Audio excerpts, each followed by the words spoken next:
Hi, it's Mark from Top Local Lead Generation. We're here with John Nieuwenburg of W5 Coaching in Vancouver. John's one of the top business coaches in Canada and actually in the world. And we're going to do some interesting things today. How are you doing today, John? Doing terrific. Thanks for asking, Mark. How are you? I'm good. Awesome. So this is one that, as a business owner, that I think we've all had to face. Is a cash crunch keeping you up at night? Yeah, gosh, if you're a business owner and you've never had that problem, consider yourself blessed. The truth of it is, as a business owner, almost all of us, maybe I could even say 100% of us, have had a time or two or more often where we've had a cash crunch and been unable to pay the bills or pay the bank or make payroll. And so the first thing I'd like to offer about that is this observation. It's pretty well known, but it's this: revenue is vanity, profit is sanity, but cash is reality. And what that means is that we often get caught up in thinking about sales, and sales are, the lifeblood of a business. And if we don't have sales, nothing's going to happen. But there's a number of things that can be true. Do you know it's possible to be 100% or to have profitability in your company and yet at the same time be running out of cash? How could that happen, you say? Well, it can happen in a couple of different ways. For starters, well, let me give you the 5 most common causes of cash flow. Number one is poor collections. So you're making lots of sales, you're selling it at the right price, but your clients aren't paying you on time. They're, paying 30, 60, 90 days late, and that produces a thing called a cash gap, where you're kind of financing your clients, and as a result, your payroll, your inventory, and all those things that need to be paid are on the pressure cooker, and that's what's keeping you up at night, because your clients aren't paying you fast enough. Or maybe you're not pricing your items high enough, so you're getting sales. It's a competitive environment. Some of my clients talk about having to compete with China and these other price-conscious places, but the fact is that if you're selling but not making enough money to cover your overheads, well, no wonder you're going to have a cash crunch, right? So people sometimes sacrifice getting gross margin for the sake of getting sales and aren't attuned enough to the gross margin requirements in their business. Another thing that can happen is that you miscalculate, or you're forecasting inaccurately your upcoming expenses. And would you believe it or not, that often the cause of a cash crunch is that you're growing too fast. How can that happen, do you say? Well, it can happen when you're financing inventory, financing payroll at a rate that's exploding faster than your ability to recover the cash. And so one of the things that you do want to have in your business is, do you regularly measure your cash conversion cycle?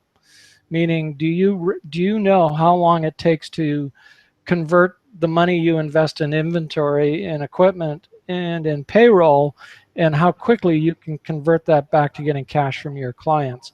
So as a standard practice, do you have a way of tracking your cash conversion cycle? Or put another way, do you know what your cash gap is? Do you know what the gap is between paying out and getting the money back? So one example, a case study is, I worked with a painting client company.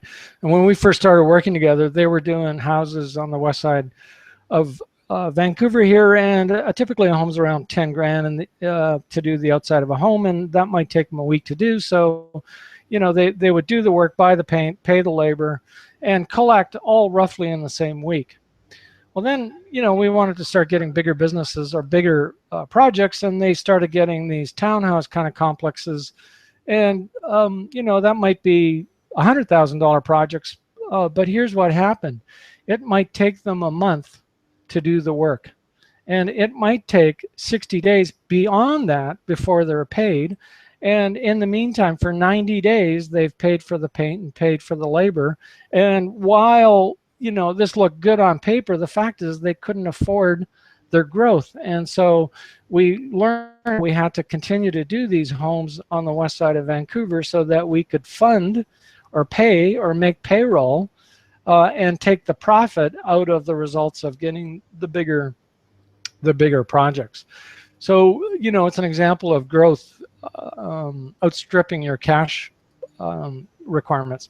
So some things to think about. Do you, in your business, do you have a regular 12-week or 13-week cash forecast that helps you plan for your next 3 months cash inputs and cash outputs? Do you know where the crunch points are going to be in the next upcoming future? Just getting that information alone can help a lot. And avoiding the crunches, anticipating where the sleepless nights are going to be, and taking steps earlier to avoid what might be causing it. Is there anything you can do to accelerate billing? Can you go from sending out, you know, some people don't send out their bills until the end of the month, and 30 days have gone by before they're sending out a bill. Well, why not send out bills weekly? Couldn't you send out bills at least every other week? So twice a month, have the billing department operate and get some cash flow happening that way. What are you doing to systematize your accounts receivable system? How are you going to shorten the time that it takes for you to collect on outstanding bills? Can you change your terms? Can you give a discount? Can you incentivize people to pay more readily? What are you doing to manage your inventory? Is the amount of inventory that you have appropriate for the level of sales that you have? Do you take regularly inventory? Do you measure the productivity of the inventory relative to your rate of sale? And what are you doing to clear out stale inventory? I'm working with another client, a retailer, who has an operating level of inventory, about a third of which is goods that are older than a year. In other words, although they have, theoretically, I'm going to give you a hypothetical number, let's say $100,000 set aside for inventory for their operation, only 65 or 60,000 of that was actually operational, because the rest was sitting in stale inventory that was completely unproductive. And as soon as we identified that and took some steps to basically just recover the money, we're at this point, it's just, can we get our, you know, our investment out of it so we can make that money more productive? So bottom line is, there's a bunch of strategies, there's a bunch of things that you can do that'll help you improve your cash crunch, improve your cash conversion cycle, do better planning, and in fact, reduce the number of nights that you're having sleepless nights wondering if you're going to make payroll. That isn't the normal way to operate. There are ways to manage it better, to avoid it altogether.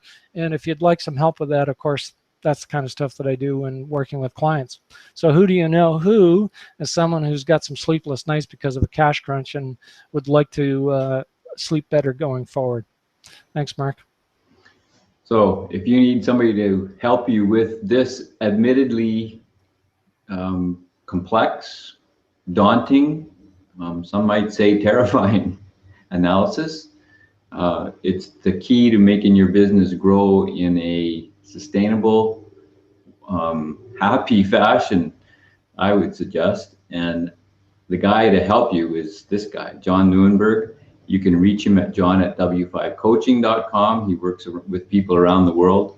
Or check out his website, w5coaching.com. Lots more information on there. Thanks, John. It's a pleasure. But you know, something you said just triggered me, Mark, in that this cash crunch thing often is a bit daunting, and as a result, we tend to avoid it.